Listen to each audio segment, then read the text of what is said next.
Olá pessoal, hoje nós vamos reagir a um vídeo de um filósofo ateu que ele traz aquilo que ele chama de o melhor argumento a respeito da inexistência de Deus. O melhor argumento aí para comprovar a inexistência de Deus. Então vamos ver que argumento é esse. E aí pessoal, no vídeo de hoje vamos falar sobre aquele que é considerado por muitos filósofos o principal argumento e o mais forte argumento a favor do ateísmo. Para saber qual é, fique até o fim desse vídeo. Vamos lá!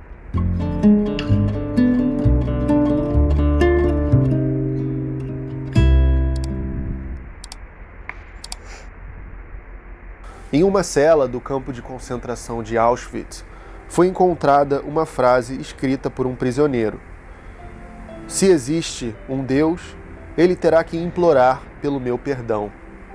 Em um mundo onde ocorrem genocídios como o Holocausto, catástrofes naturais de diversos tipos, uma variedade de doenças terríveis como câncer, Alzheimer, fibrose cística, ainda faz sentido crer em um Deus omnibenevolente, maximamente amoroso? Você já deve ter percebido que eu estou falando, é claro, do problema do mal. Epicuro, o filósofo grego do período helenístico, lá atrás, ele chegou à seguinte conclusão, que se os deuses existem, eles não se importam com o destino dos seres humanos, porque eles são capazes de impedir os males do mundo e os males do mundo continuam acontecendo. Então ele chegou à conclusão que os deuses não se importam se existem. Então aqui ele traz aquilo que em teologia nós chamamos de teodiceia, que é o problema conhecido popularmente como o problema do mal, mas trata-se acerca da justiça de Deus, que é o seguinte: quando nós olhamos para o nosso mundo, nós percebemos que nós temos um mundo no qual o mal existe. Se existe um Deus que ele é todo bondoso, então com certeza ele quer acabar com esse mal. E se esse Deus ele é todo poderoso, então ele tem poder de acabar o mal. Se Deus ele não acabou com o mal, se nós olhamos para o mundo e o que nós percebemos é um mundo no qual existe o mal, significa que Deus não acabou com o mal. Se ele não acabou porque ele não quis, então ele não é bom. Então Deus é mau. Se ele não acabou porque ele não pôde, então ele não é todo poderoso. Então a conclusão é que não existe um Deus que seja bom e ao mesmo tempo todo poderoso. É essa a conclusão do chamado problema do mal. E a gente vai ver aqui como ele expõe esse problema. Agora, a gente pode pensar na resposta de Agostinho, que é uma resposta muito sofisticada da parte teísta para lidar com o problema do mal. Cai dentro. Tá confuso? Você fica fora do jogo quando tá com fome. Snickers mata sua fome. Agostinho de Hipona, um bispo, um dos principais filósofos da patrística, argumentou que o mal é uma privação de bem. O mal não tem substância. Então o mal não existe. O mal é ausência e não uma presença. Ok? É como um carro que está seguindo uma rota e aí ele, por um acidente, desvia e bate na árvore. Não foi algo que aconteceu ali, foi a falta de ordem dele seguir a sua reta. Então é mais ou menos por aí que eles enxergam o mal. Então o mal é uma ausência, uma privação de bem. Assim como a conduta humana, quando ela não é reta, quando a pessoa peca, digamos assim, segundo Agostinho, ela está desviando-se do reto caminho. E para Agostinho, nós já viemos tortos ao mundo, né? Nós já somos membros de uma espécie decaída. E a gente tem que buscar se endireitar ao longo da vida. Mas a gente já tende a pecar, né? A semente do pecado já está em todos nós. Então, para os males que são de origem humana, Os teístas vão explicar dessa forma, dizendo que o mal é uma privação, é um acidente, é um erro, e não uma substância. E que Deus, por ser bom, ele quis dar o livre-arbítrio para os seres humanos.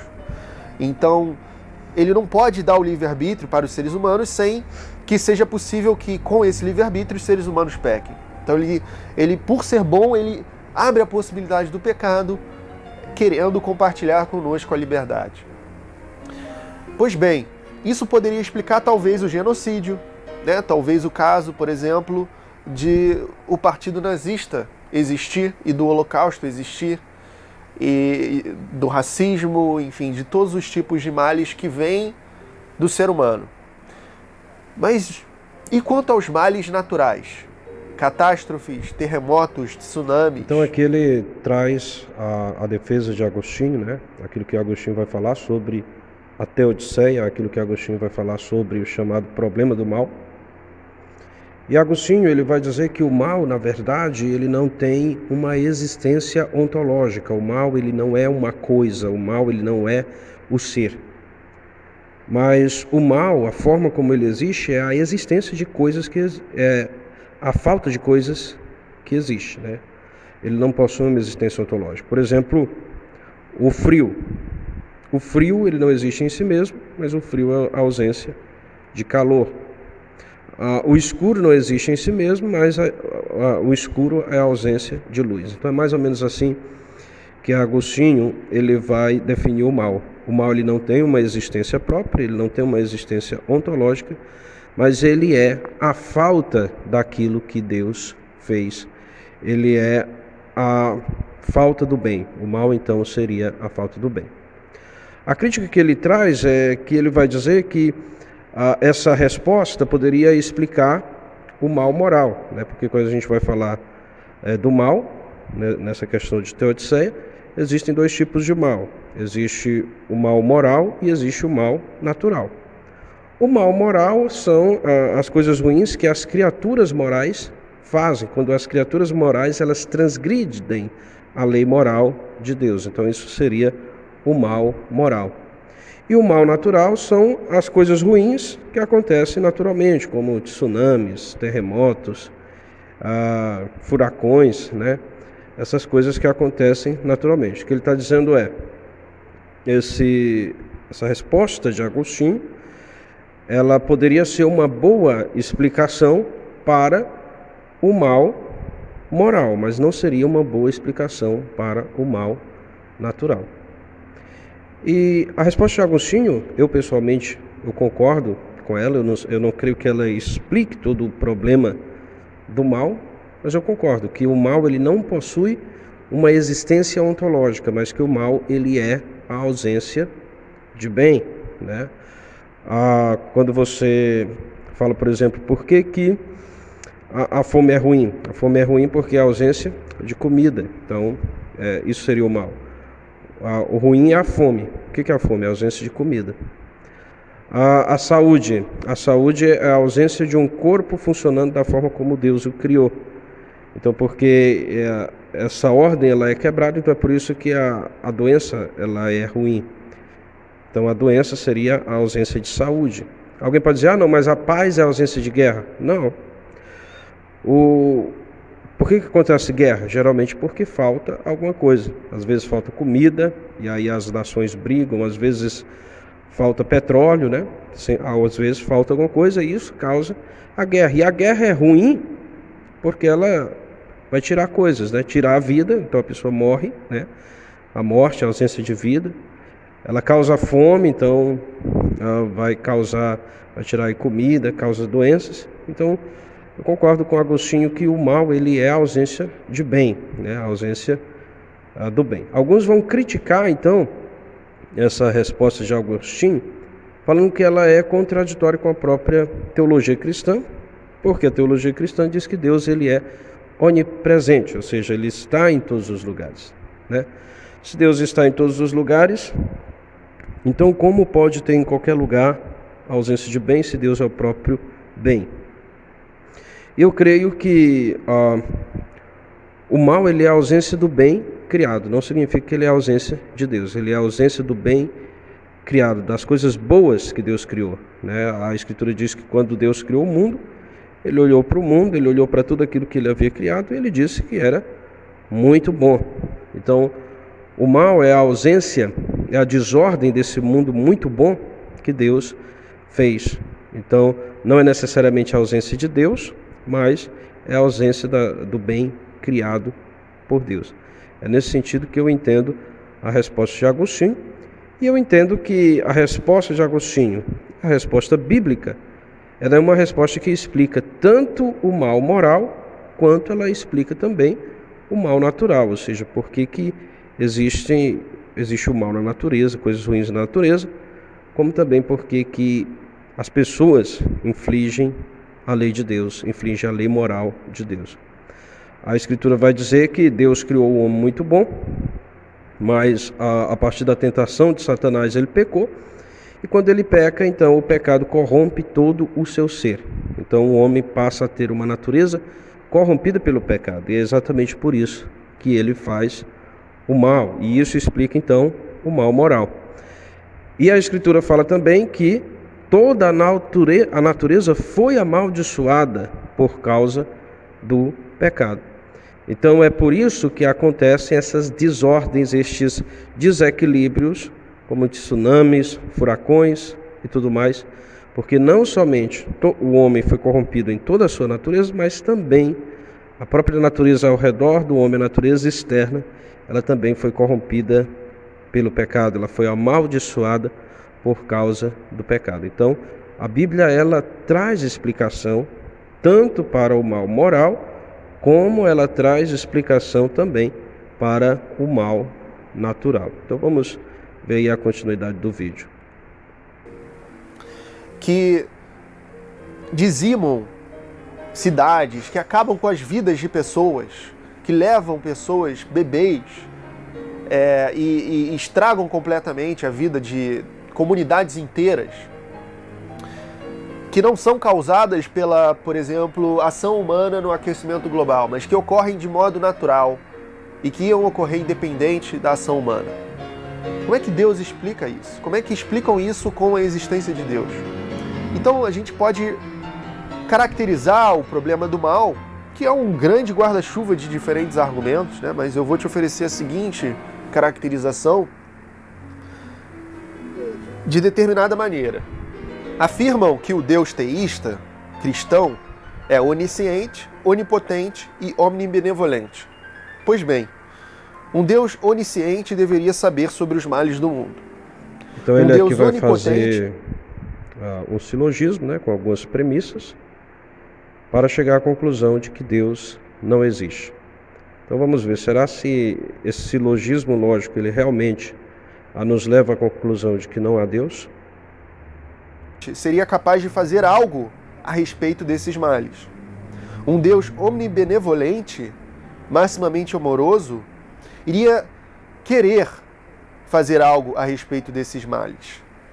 Como nada é feito a respeito desses males, e as pessoas continuam tendo câncer, e catástrofes naturais continuam acontecendo, Deus não existe. O Deus teísta cristão não existe. E você... Propaganda aqui.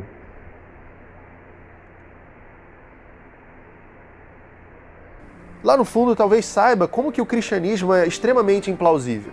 A fé nesse Deus cristão é algo tão enraizado desde o berço das pessoas. Então aqui ele chegou à conclusão de que Deus não existe.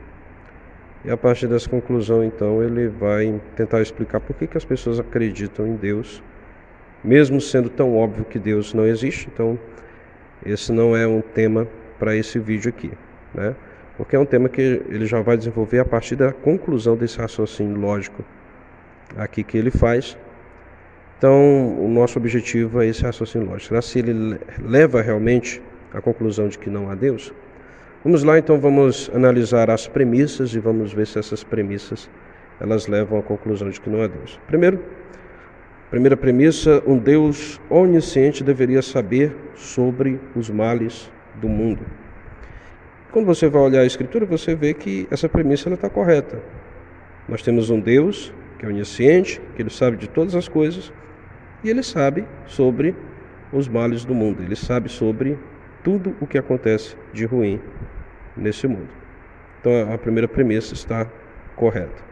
Segunda premissa, um Deus onipotente seria capaz de fazer algo a respeito destes males. É claro que Ele seria capaz de fazer algo a respeito destes males, porque se Ele é onipotente, então Ele pode, né? Então, sim, a Bíblia vai dizer que Deus é onipotente, então Ele pode fazer algo a respeito do mal que existe no mundo. Terceira premissa, um Deus onibenevolente, ou seja, um Deus que é todo bondoso, desejaria fazer algo a respeito destes males.